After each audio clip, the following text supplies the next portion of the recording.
नमस्कार, आदाब। ए to Z update में आप सभी का स्वागत है। Knew all India pensioner welfare association के नवनिर्वाचित पदाधिकारियों की जानकारी।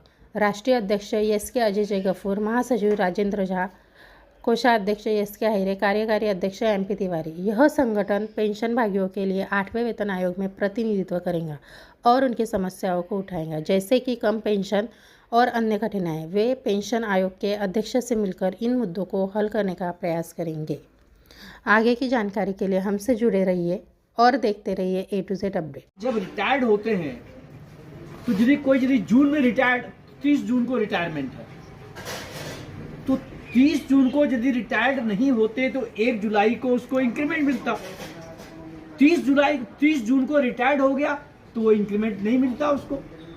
ये मैटर कोर्ट में गया कि हमने पीरियड तो पूरा काम किया, 30 जून को आपने रिटायर्ड किया, 1 जुलाई हम सर्विस में रहते तो आप इंक्रीमेंट देते। 30 जून को रिटायर्ड हो गया, हम उस इंक्रीमेंट से वंचित हुए, गलत है। तो वही जो है अल्टीमेटली कई वर्षों के बाद अभी 6 महीना पहले सुप्रीम कोर्ट ने इस पर अपना फतवा जारी कर दिया।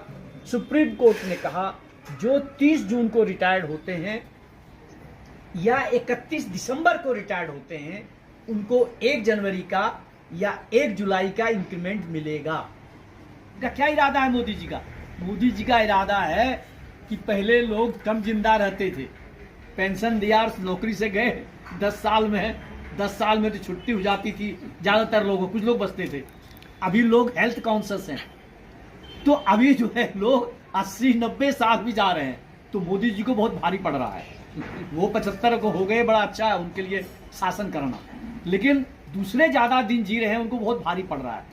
तो जैसे उनके जेब से दे रहे हैं 10 लाख करोड़ रुपया, जो हमारा पेंशन फंड कायम किया गया था कांग्रेस के जमाने में बहुत पहले, वो इंटरेस्ट को मल्टीपल होते हुए आज 10 लाख करोड़ का है, और उस पर अभी और इंटरेस्ट लाएगा तो कितना पैसा होगा। अरे हम तुम्हारा पैसा लेते हैं, हमारा जो फंड है उस पैसे में से तुम पेंशन देते हो, और फिर भी तुमको तकलीफ है। तो इसलिए उसके लिए कभी कभी आंदोलन भी करना पड़ता है। पेंशनर्स ने कई बार दिल्ली में जंतर मंतर पर धरना दिया, दिल्ली में रामलीला मैदान में प्रदर्शन किया, और सरकारी कर्मचारी और पेंशनर दोनों ने मिलकर आंदोलन किया। तो इसलिए जरूरत है, सबसे बड़ी जरूरत है एक संस्था बनाने की। कभी आप 2-4 साल में बैठे बात कर लिया, उससे कुछ होने वाला नहीं। परमानेंट सोल्यूशन क्या है? संस्था चाहिए। एक जो एसोसिएशन का जो अभियान चलाया गया है, रजिस्टर्ड हो जाता है, लेकिन होंगे मेंबर होंगे, मतलब कुछ उसमें कंट्रीब्यूशन करना पड़ेगा। बिना आपके कुछ कंट्रीब्यूट कहां से, कोई घर से अलग से पैसा नहीं ला सकता, सरकार नहीं देगी, या कोई धन्नापट्टी जो है लखपति वो तो नहीं देगा आपको, वो तो हमें से ही इकट्ठा करके करना पड़ेगा। तो ऐसा जो है पेंशनर्स एसोसिएशन को अपना कंट्रीब्यूशन देके मेंबरशिप करना पड़ेगा। प्रत्येक सेवानिवृत्त कर्मचारी जो है, रिटायर कर्मचारी जो है, वो उसके सदस्य होंगे। तब आपका हक होगा कि आपकी कोई प्रॉब्लम है तो उसको बात करें, भाई हमारा ये प्रॉब्लम है, ये हल होना चाहिए। उसके लिए राइटिंग में करें, ऑनलाइन कंप्लेंट करें, जैसा भी करें। तो इसलिए जरूरत है कि एक संस्था का निर्माण विधिवत हो। उस संस्था का जब निर्माण हो जाएगा, मेंबरशिप की जाएगी, और तब एक बड़ी मीटिंग, बड़ा जलसा जो है भुसावल पर जो है, जलगांव से और भुसावल तमाम जो आसपास के गांव हैं वहां के लोग, डिफेंस के भी बहुत लोग हैं, ऑर्डिनेंस फैक्ट्री बरणगांव के, भुसावल के, आरएमएस के, पोस्टल के और आपके रेलवे के तो हैं। ये तमाम लोगों की जो मिलकर संस्था का जो बड़ा करेंगे हम, तो एक बड़ी शक्ति होगी, और तब हम कुछ कर पाएंगे। अब मैं आपको अभी लेटेस्ट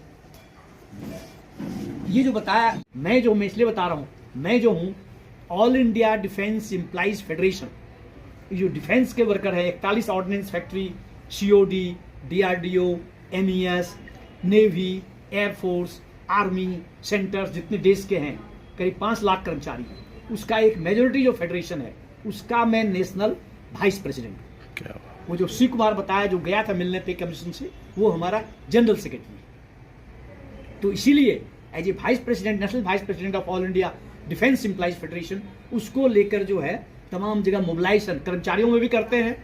अब चूंकि हम भी तो रिटायर्ड बहुत दिन हो गए, इतने साल है, तो पेंशनर्स का भी करते हैं, दोनों का मिला जुला काम करते हैं। और इसीलिए सारी जानकारी रखना, प्लस गवर्नमेंट को फोर्स करना, किस तरह कर सकते हैं, रूल्स रेगुलेशन के मुताबिक, तो वो भी करते हैं और जरूरत पड़ने पर आंदोलन की भूमिका भी तय करते हैं, आंदोलन की भूमिका भी लेते हैं। वैसे मालूम है मैं तो भुसावल का ही हूँ। अब यहाँ पर ही जो है, यहाँ पर इसके पहले भुसावल फैक्ट्री के पहले मैं जबलपुर में था, गन कैरेज फैक्ट्री में। तो 3 बार गन कैरेज फैक्ट्री में सर्विस से डिसमिस्ड हुआ स्ट्राइक की वजह से, फिर ड्यूटी पर आए। भुसावल में भी 2 बार डिसमिस हुआ, 1 बार वापस आया, दोबारा फिर नहीं आ पाया।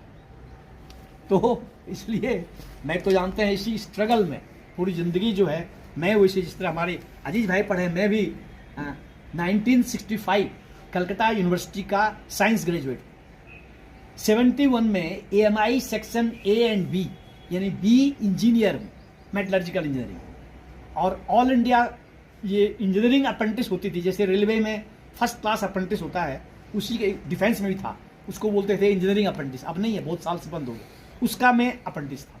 मेरे साथ के जो लोग हैं वो जनरल मैनेजर या एडिशनल जनरल मैनेजर होकर रिटायर्ड हुए, लेकिन मैं उसकी पूरी ज़िंदगी लगा दी इसमें, इसलिए मैं अपने नीचे के पोस्ट में ही रह गया। लेकिन मुझे कोई इसका ये गम नहीं है, क्योंकि हमारे सभी बच्चे लोगों की दुआएं से, अब सैकड़ों लोगों को जो भर्ती करवाया बिना किसी काम के, बिना किसी लालच के, लोगों को भर्ती करवाया, लोगों को फ़ायदा दिलवाया। आज पेंशनर हो, कुछ फैक्ट्री के लोग ज़्यादा जानते हैं, रेलवे को भी कुछ लोग जानते हैं, मुझे फैक्ट्री में लोग ज़्यादा जानते हैं। तो उसके लिए जब काम किया तो उनकी जो दुआएं मिली, उस दुआ से आज मैं भी 79.5 का हूँ अभी। तो आप देख रहे हैं कि सबकी दुआओं से मैं स्वस्थ हूँ, और मेरे बच्चे परिवार भी सभी सब आराम से हैं, सभी बच्चे, लड़का लड़की सभी स्वस्थ और सभी अच्छी जगह, अच्छी नौकरी में। तो इसलिए हमको कोई गम नहीं है कि हम सर्विस से बाहर गए, कुछ दिन तकलीफ हुई, डिसमिस। मैंने यूनियन ऑफिस भी मेरे घर के नीचे है, और रजिस्ट्रेशन करिए, बताइए जो समस्या है, और ये जो है रजिस्ट्रेशन जिस दिन होगा उस दिन से हमारी रिकॉग्नाइज यूनियन शुरू होंगी। हम 4 पेपर निकालेंगे, और वो 4 पेपर में पूरे रूल रेगुलेशन रहेंगे रेलवे बोर्ड, क्योंकि हमको फुर्सत रहती नहीं। और रिटायर लोग को ऐसे समझते हैं कि बोले समझ रिटायर हुआ, बोले तो मर गया, घर में बैठ जाता हूँ जाके, और इंतज़ार करता है मौत का। वैसा नहीं है। अभी जेनवा की रिपोर्ट है कि सबसे ज़्यादा जिंदा कौन रहता है, तो 3 यूनिवर्सिटी के लोगों ने उस रिपोर्ट दी है, और उसमें सबसे बोला गया कि जो 85 के ऊपर जो जिंदा रहते हैं वो एनजीओ में काम करते हैं। देखिए एनजीओ में काम करना कितना इम्पोर्टेंट है, यूनियन में काम करना। आपको लाइफ मिल रही है, आपकी 85 के ऊपर की एज जा रही है। हमारे भी हुजूर सल्लल्लाहु अलैहि वसल्लम ने कहा कि तुम्हें जन्नत नहीं मिलेगी। जन्नत काय पे मिलेगी? लोगों को खुश करने में। आप कितनी नमाज पढ़ लो, आप कितने हज कर लो, आप कितनी ज़कात दे दो, आप जो चाहे कर लो, पाँचों अरकान, आपको जन्नत न हो। आपका रिकॉर्ड जब हो जाएगा तो देखेंगे इसने कितने लोगों को खुश किया, इसने कितने लोगों को साथ दिया, उसको जन्नत मिलेगी। तो जन्नत का इनाम रखा गया है आपके लिए। वो तोहफा कितना अहम है। वो तोहफा ये है कि वो आपकी ज़िंदगी बढ़ा देता है। आज तक मुझे भी मालूम नहीं था कि हुजूर सल्लल्लाहु अलैहि वसल्लम ने जो बात बोले हैं वो ज़िंदगी बढ़ने की बात है कि आप दूसरों की मोहब्बत करो तो आपकी ज़िंदगी खुद बढ़ जाती है। तो वो जो है पेपर निकलेगा, पेपर में पूरी मालूमात रहेंगी, आपको कहीं जाने की ज़रूरत नहीं। आप एड्रेस लिखाएंगे, घर बैठे आपके डाक से आएगा। वो इंतज़ाम मैंने कर दिया हूँ। और पहला पेपर जो है 20 तारीख को जैसी यूनियन होगी अधिवेशन बुलाया जाएगा, जिसमें 2 सुप्रीम कोर्ट के आएंगे। उस दिन से हम मेंबरशिप शुरू करेंगे। मेंबरशिप 1000 रुपये रहेगी साल से, जिसमें से 4 पेपर फ्री में। दूसरी बात, जो वहाँ पर आकर कॉरेस्पॉन्डेंट करेंगे वो फ्री में, जो टाइप करेंगे वो फ्री में करेगा। ज़रूरत नहीं, जहाँ कोच जाता है वहाँ स्टेशन पे लगेगा और वहीं अपने कोच में सो लिए। तो ऐसे करके हमारा प्लानिंग है कि अपने मेंबर रहेंगे उनको पूरी सुविधा देना, पूरी सहायता देना। इतना ही करके मैं शुक्रिया अदा करता हूँ। 3/2026 माननीय अध्यक्ष महोदय JCS संस्था दिल्ली, मैंने एड्रेस किया है। मैंने JCS संस्था के अध्यक्ष को जो दिल्ली में हैं। जेसीएस नेता दिल्ली से पधारे आदरणीय राजेंद्र झा साहब ने हमारी विनती को मान देकर हमें बहुत अनुग्रहित किया। आपकी शक्तिशाली सम्माननीय संस्था देश भर के निर्धन कमज़ोर पेंशनर्स के हित के लिए जो काम कर रही है, जैसा कि माननीय झा साहब से संपूर्ण जानकारी हमें प्राप्त हुई है, वह बहुत ही सराहनीय है। आपकी संस्था और सभी सदस्यगण एक मजबूत सुरक्षा कवच के तौर पर पेंशनर्स के अधिकारों और हित की सुरक्षा का पुण्य कार्य कर रहे हैं। सरकार से लड़कर अधिकारों को प्राप्त करना कोई आसान काम नहीं। हम भुसावल शहर सेंट्रल रेलवे हेडक्वार्टर के पेंशन धारक आपके साहसी कामों की सराहना करते हैं और ईश्वर से प्रार्थना करते हैं, ईश्वर आपको स्वस्थ रखे, गरीबों के अधिकारों व हित के लिए लड़ने की और अधिक से अधिक शक्ति आपको प्रदान करे। इस संबंध में हमारी उपरोक्त संस्था, क्योंकि वो लेटर हेड के ऊपर रहेगा, ये संस्था है, इस संबंध में हमारी उपरोक्त संस्था सर्वसम्मति से यूनानिमसली आपके लिए धन्यवाद प्रस्ताव पारित करती है। धन्यवाद। ये जो मैंने पढ़ा, ये अजीज साहब ने पढ़ा, ये मान के आप चलिए, क्योंकि मैंने इसमें सूचक जो बनाया है वो Shri Abdul Aziz Gafoor, retired mail guard, central railway Bhusawal, और अनुमोदन में मैंने लिखा है सर्वसम्मति से। आप लोगों को अगर मैंने जो प्रस्ताव रखा, इससे अगर आप इत्तेफाक करते हैं, सहमति है आपकी, तो कृपया जगह पर बैठे बैठे हाथ उठा के हमें मंजूर है, इतना बोल दीजिए आप। प्रस्ताव मंजूर है आपको? धन्यवाद। ले बेटा जावेद।